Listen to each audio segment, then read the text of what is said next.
Migraine, chronic back pain, spine mobility and flexibility, paralysis, spondylitis, arthritis, sports injury, tennis elbow, frozen shoulder, ये तमाम जो मैंने शब्दावलियों का अभी प्रयोग किया है, दरअसल आज की ज़िंदगी की भागदौड़ भरी ज़िंदगी में इंसान इन सब बीमारियों से जूझ रहा है। हमने ये शब्द बहुत सुने होंगे। हमने अपने घर में बुज़ुर्गों को या कभी कभी ख़ुद को भी ऐसी किसी परेशानी से रूबरू हुए होंगे जिसमें कभी आधा सर दर्द होता है, गर्दन अकड़ जाती है, कंधे बहुत अजीब स्टिफनेस हो जाती है, कमर में दर्द होता है, घुटनों में दर्द होता है, एड़ियों में दर्द होता है, हाथों में जलन होता है, चींटियों जैसे काटने का अंदेशा होता है, भांति भांति प्रकार की। और एक सबसे बड़ी प्रॉब्लम आज के दौर में जो है वो घुटना और साइटिका पेन का है, जो पैरों और कूल्हों में दर्द होता है। अक्सर हमने देखा है लोग इससे ज़्यादातर परेशान रहते हैं, कई साल पेन किलर्स खाते रहते हैं, इंजेक्शंस लगवाते रहते हैं, हार्मोनल इंजेक्शंस तक लगवाते हैं लोग। और ऐसा होता है कि एक दिन ऐसा आता है कि वो सारी दवाइयाँ काम करना बंद हो जाती हैं। और दूसरी चीज़, इन दवाइयों का जो साइड इफ़ेक्ट होता है वो नई नई बीमारियाँ लेकर आ जाता है, जैसा कि हमने आज तक देखा है।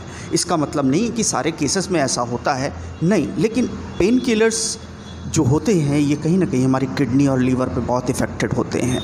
इन्हीं सब चीज़ों को मद्देनज़र रखते हुए आज के समय में एक बहुत बड़ा बदलाव देखने को मिला है। हमने देखा है कई जगहों पर, यहाँ तक कि आपने इंडियन क्रिकेट टीम के साथ देखा होगा कि एक फिज़ियोथेरेपिस्ट रहता है या फिज़िकल ट्रेनर रहता है, जो कि समय समय पे जो चोट लगती हैं खिलाड़ियों को, उनको देखता रहता है। आपने देखा होगा कि जब भी बॉल हिट करती है एब्डोमेन में, नीज़ में, आर्म्स में, तो आपने देखा होगा एक बैग लेकर एक बंदा भागता है स्टेडियम के अंदर और वो जाके चेक करता है, बर्फ़ वगैरह लगाता है, स्प्रे मारता है। वो असल में फिज़ियोथेरेपिस्ट होता है।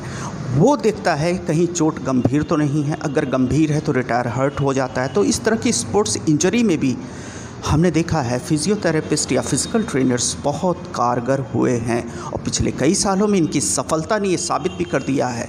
और हमने इसी मद्देनज़र रखते हुए, इन सारी बीमारियों को मद्देनज़र रखते हुए, एक फिज़ियोथेरेपिस्ट, एक बहुत ही यंग, बहुत ही टैलेंटेड और बहुत ही सेवा भाव से भरा हुआ एक डॉक्टर है, जो कि मैं पूरा एड्रेस आपको नीचे दे रहा हूँ, आप वहाँ जा सकते हैं। मैं उनसे मिलाने जा रहा हूँ, उनसे कुछ बातें करूँगा, आप ध्यान से सुनिएगा।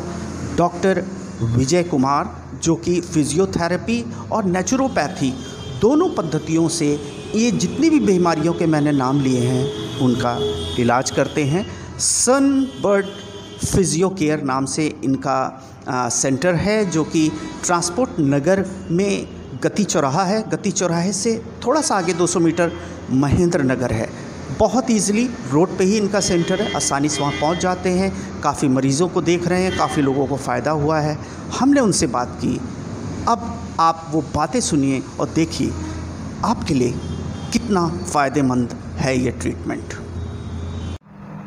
डॉक्टर साहब, थोड़ा सा अपने प्रोफेशन के बारे में बताएं कि आखिर ये फिज़ियोथेरेपी क्या क्या ट्रीट करती है, इसके बेसिक्स क्या हैं। थोड़ा सा हमारे दर्शकों को क्लियर हो जाए कि एक फिज़ियोथेरेपिस्ट क्या क्या क्योर करता है। जैसे कि सर आप जानते हैं कि आज बहुत भाग दौड़ की ज़िंदगी है, और ऐसे में हम सभी कहीं ना कहीं किसी न किसी मांसपेशियों और हड्डियों के दर्द से परेशान हैं। जनरली आजकल आप देख रहे हैं कि घुटनों का दर्द, कमर दर्द, cervical pain, shoulder pain, migraine, मतलब बहुत सारी जो है जॉइंट्स मस्कुलर प्रॉब्लम्स आ रही हैं। और कहीं ना कहीं पेशेंट मेडिसिन खा खा के फ्रस्ट्रेट हो चुका है, और मेडिसिन से थोड़ा सा उनका जो है विश्वास थोड़ा सा उठ रहा है, क्योंकि पेन किलर पेशेंट कब तक खाएगा। पेशेंट कंप्लेन करता है हमारे पास आके कि डॉक्टर साहब, हम जब तक मेडिसिन खाते हैं, पेन किलर खाते हैं, तब तक हमें आराम रहता है, उसके बाद फिर वैसे हो जाता है। तो फिजियोथेरेपी उसके लिए बहुत अच्छा एक पद्धति है। इस पद्धति में हम करते क्या हैं कि हमारी फिजियोथेरेपी पद्धति में हम कुछ इलेक्ट्रोथेरेपी और एक्सरसाइज के थेरेपी के द्वारा उनका इलाज करते हैं। अगर मांसपेशियों में, सपोज़ किसी के मांसपेशियों में खिंचाव आ गया है और उसमें अगर हम फिजियोथेरेपी ट्रीट करते हैं। तो फिजियोथेरेपी में हम क्या देखते हैं, पहले उस मसल्स की डेंसिटी देखते हैं कि उसमें कितनी टेंडरनेस क्रिएट हुई है, कितनी मांसपेशियों में जो है खिंचाव पैदा हुआ है। उस चीज़ को एग्जामिन करके हम उसमें कुछ मोडलिटीज़ होती हैं हमारे पास, उसको अप्लाई करते हैं कि अंदर अगर कोई सूजन आई है या मांसपेशियों में खिंचाव आया है तो उस चीज़ को हम ख़त्म करें। प्लस अगर मांसपेशियों में कहीं वीकनेस है, उस मांसपेशियों के स्ट्रेंथ देने के लिए हम एक्सरसाइज करते हैं। उस एक्सरसाइज से उस पेशेंट को काफ़ी रिलीफ मिलता है। प्लस फिजियोथेरेपी में बहुत सारी टेक्निक्स होती हैं, उन टेक्निक्स का भी हम बीच में अप्लाई करते हैं कि जैसे ड्राई नीडलिंग्स हो गया, कपिंग थेरेपी हो गया या टेपिंग थेरेपी हो गई। ऐसी बहुत सारी टेक्निक्स होती हैं जो हम ऑल्टरनेटिव इस पे यूज़ करते हैं। एज ग्रुप्स होते हैं डिफरेंट, बिल्कुल। यंगस्टर्स होते हैं, मिडिल एज के लोग होते हैं, प्लस ओल्ड एज के लोग होते हैं। उनको अलग अलग समय में इस तरह की प्रॉब्लम होती रहती हैं। तो ये आपकी जो थेरेपी है ये हर एज पे काम करती है या कितना करती है, इसको थोड़ा क्लियर करें। बिल्कुल, फिजियोथेरेपी हर एज ग्रुप के लिए होता है। इवन छोटा बच्चा है और बड़ा बुजुर्ग, हर एज उम्र के लिए पेशेंट फिजियोथेरेपी कारगर हैं। एक छोटा बच्चा जैसे बर्थ होता है, अगर उसमें कोई डिफ़ॉर्मिटीज़ होती हैं, उस डिफ़ॉर्मिटीज़ को करेक्ट करने के लिए हम फिजियोथेरेपिस्ट उस चीज़ को करेक्ट करते हैं, मांसपेशियों को ठीक करते हैं, जिससे कि उनका अलाइनमेंट सही हो और बेबी सही ढंग से चल सकें। दूसरी बात, आजकल छोटे बच्चे हैं, स्कूल जा रहे हैं, उनके हैवी बैग्स होते हैं, उसकी वजह से उनके बैग्स में पेन होने लगता है। उस एज ग्रुप के बच्चों के लिए भी हमारे पास थेरेपीज़ होती हैं। उसमें भी हम उनकी मांसपेशियों को अगर खिंचाव आ गया है तो उसको हील अप करते हैं, उनकी मांसपेशियों में स्ट्रेंथ पावर देते हैं एक्सरसाइज के द्वारा। आजकल बहुत कॉमन हो गया है ओल्ड एज में जैसे कि आप जानते हैं, इस समय ओल्ड एज पेशेंट में जैसे आपको सर्वाइकल पेन है या आर्थराइटिस की प्रॉब्लम, घुटनों में काफ़ी पेन रहता है, सूजन आ जाती है, उसमें फिजियोथेरेपी काफ़ी कारगर है। इवन अभी आपने देखा होगा कि बहुत सारे पेशेंट आपके आसपास पैरालिसिस के शिकार हो रहे हैं, तो फिजियोथेरेपी उसमें बहुत ज़्यादा कारगर है। फिजियोथेरेपी अगर आप करवाते हैं तो पैरालिसिस केसेस में आपको काफ़ी रिलीफ मिलता है। ऐसे ही आपको जो पार्किंसन डिजीज़ होती है, ये ब्रेन की एक डिजीज़ है, उसमें भी हमें फिजियोथेरेपी करवानी होती है, जिससे कि उनका जो भी पोस्चरल प्रॉब्लम्स होती हैं। अभी हमारी क्लिनिक पे, सनबर्ड फिजियो केयर क्लिनिक पे 2-4 पेशेंट अभी ऐसे हैं जो पैरालिसिस से शिकार हैं। उन केसेस में हम फिजियोथेरेपी करवाते हैं और साथ साथ उनकी फंक्शनल एक्सरसाइज करवाते हैं।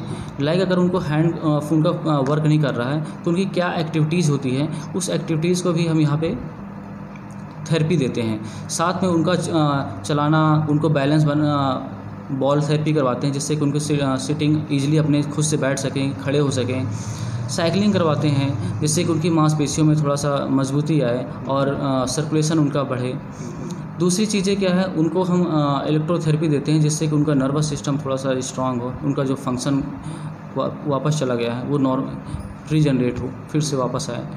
और अच्छा, थोड़ा सा एक चीज़ थोड़ा समझना चाह रहा था, हमारे दर्शक भी ये समझना चाहेंगे। ये आपने कुछ नाम लिया, आर्थराइटिस, स्पॉन्डिलाइटिस जैसी बीमारियां हैं, ये जो स्पाइनल कॉर्ड से हमने देखा है जुड़ी हुई शायद होती हैं। बिल्कुल, इसको थोड़ा इलैबोरेट करें कि मतलब ये बीमारियों के नाम तो लोग जानते हैं, लेकिन एग्जैक्टली जानते नहीं है कौन सी बीमारी है या कौन से शरीर में किस हिस्से में ये रिलेटेड होती है, जैसे माइग्रेन, स्पॉन्डिलाइटिस, आर्थराइटिस। इसको थोड़ा सा बताएं। जैसे कि अगर आपको सर्वाइकल कंधे पे पेन आ रहा है, अब कंधे पे पेन आ रहा है तो जनरली नहीं कि यहाँ पर सर्वाइकल की प्रॉब्लम हो सकता है कि आपको कहीं उसमें डिस्क प्रॉब्लम क्रिएट कर रही होगी, सर्वाइकल स्पॉन्डिलाइटिस हो सकता है। सर्वाइकल स्पॉन्डिलाइटिस में होता क्या है, आजकल हम बहुत सारे केसेस आते हैं सर्वाइकल स्पॉन्डिलाइटिस के।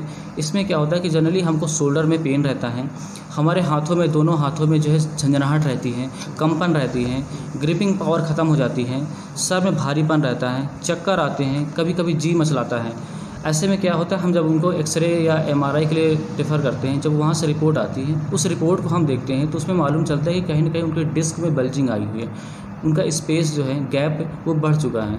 दूसरी चीज़ क्या है, कभी कभी ऑस्टियोफाइट्स होते हैं, हड्डियाँ जिसे बोलते हैं बढ़ चुकी हैं, तो उससे कहीं ना कहीं आपके मसल्स में या किसी नर्व में पिंच करती हैं, जिसकी वजह से आपको जो है आपके हाथों में या झंझनाहट सी रहती है या चींटियाँ टाइप की चलती है। पेशेंट बोलते हैं कि हमें चींटियाँ टाइप की चल रही हैं, करंट टाइप के लग रहे हैं हाथों में। तो ये आपको सर्वाइकल स्पॉन्डिलाइटिस में ये ऐसे लक्षण दिखते हैं। ऐसे ही जो है आर्थराइटिस, घुटनों के दर्द में होता है क्या है कि हम फिजियोथेरेपी में इसका बहुत अच्छा इलाज है घुटनों के दर्द के लिए। इसमें हम करते क्या हैं, जैसे कि पेशेंट हमारे पास आता है, हम उसको एग्जामिन करते हैं कि आर्थराइटिस किस स्टेज पे है, उसके अकॉर्डिंग हम उनको थेरेपी देते हैं। उसमें अगर सूजन आई हुई है तो आइस थेरेपी हम देते हैं, जिससे कि सूजन पहले कम हो। सूजन कम करना है उनका, क्योंकि मेडिसिन खाता है पेशेंट, मेडिसिन खा के वो थक चुका होता है। तो हमारे पास आते हैं तो हम थेरेपी में क्या होता है, हमें डेली ट्रीटमेंट देना होता है यहाँ पे। तो पेशेंट आता है, उनको आइस थेरेपी देते हैं, इलेक्ट्रोथेरेपी देते हैं, एक्सरसाइज करवा के उनकी मांसपेशियों को ताकत देते हैं, जिससे कि वो ईजिली जो है वो चल सकें। कितना टाइम ड्यूरेशन लेता है आपके यहाँ इलाज के लिए? मान लीजिए एक स्पॉन्डिलाइटिस का मरीज़ आता है, कितना समय लग जाता होगा? वैसे तो डिपेंड करता है कि पेशेंट किस कंडीशन पे हमारे पास आया है, बट जनरली हमारे पास अगर पेशेंट आता तो 10 दिन से लेके 15-20 दिन लग जाते हैं यहाँ पे। मतलब आप 100% रिजल्ट की बात 100% रिजल्ट की बात कर रहा हूँ मैं। ये सबसे पॉजिटिव चीज़ होगी बिल्कुल। आपकी। अच्छा, ओल्ड एज में हमने देखा है अक्सर लोगों को घुटने में प्रॉब्लम होती है, लोग अक्सर हमने देखा है कि ऑपरेशन वगैरह करा लेते हैं। आप क्या सजेस्ट करेंगे ऐसे मरीजों के लिए? मैं उनसे यही कहूँगा कि अगर आपको ओल्ड एज में अगर आपको प्रॉब्लम्स हो रही हैं, दिक्कत हो रही हैं, तो अगर आप मेडिसिन खा रहे हैं, उसके बाद अगर आपने मन बना लिया है कि सर्जरी करवाना ही करवाना है, तो मैं आपसे चाहूँगा कि पहले आप फिजियोथेरेपी करवा लें कुछ महीने के लिए, जिससे कि आप हो सकता है कि आपको रिजल्ट मिले। क्योंकि हमने बहुत सारे ऐसे पेशेंट ठीक किए हैं जो सर्जरी के लिए उन्होंने मन बना लिया था, बट हमने उनको 2 से 3 महीने थेरेपी दी और वो आज पूरी तरह से स्वस्थ हैं।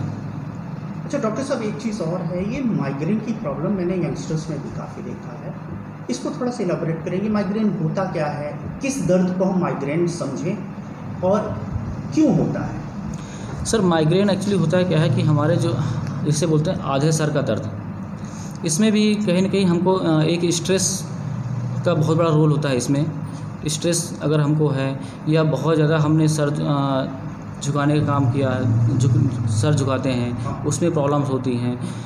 इस इंजरी में बहुत सारा रोल होता है फिजियोथेरेपी का। स्पोर्ट्स इंजरी में हमारे पास जो ट्रीटमेंट हम स्पोर्ट्स इंजरी में देते हैं, अगर किसी को चोट लग गई है या फ्रैक्चर हो चुका है, उसके बाद उस पेशेंट जो प्लास्टर लगता है, प्लास्टर लगने के बाद कहीं ना कहीं आप देखते हैं कि उसका अगर हाथ या पैर उसी तरह मुड़ जाता है, तो यहाँ पे फिजियोथेरेपी में क्या करते हैं, हम उस चीज़ को वैक्स थेरेपी के माध्यम से, हम एक्सरसाइज के माध्यम से उस चीज़ को हम ओपन करते हैं और उसके नॉर्मल पोजीशन में वापस लाते हैं।